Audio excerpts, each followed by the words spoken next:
If your paint odor is way too strong inside your house, it can seriously mess with your comfort and health, so you gotta tackle it smart. Okay, first thing, open up all the windows and doors to get that fresh air flowing like crazy.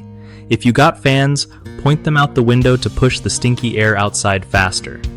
Next time you pick paint, go for low VOC or zero VOC options because they don't have those harsh chemicals that make your place smell like a factory.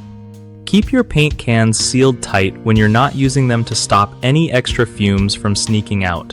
If you can, paint during cooler times of day because heat can make those smells even worse. You can also grab some activated charcoal or baking soda to absorb odors.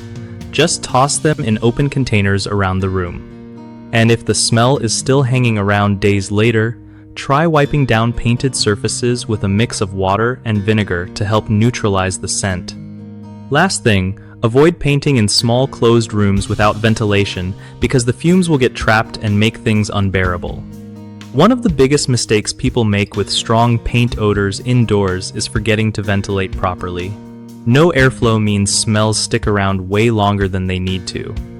Fix that by keeping windows open and fans running while you paint, and for at least a few days after.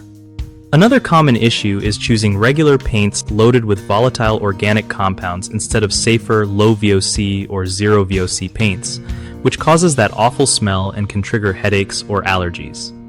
Always check the label before buying paint so you're not stuck dealing with nasty fumes. A third problem is painting when it's too hot or humid because this slows down drying and makes the odor worse. Try to paint when it's cooler and less humid for better results and less stink.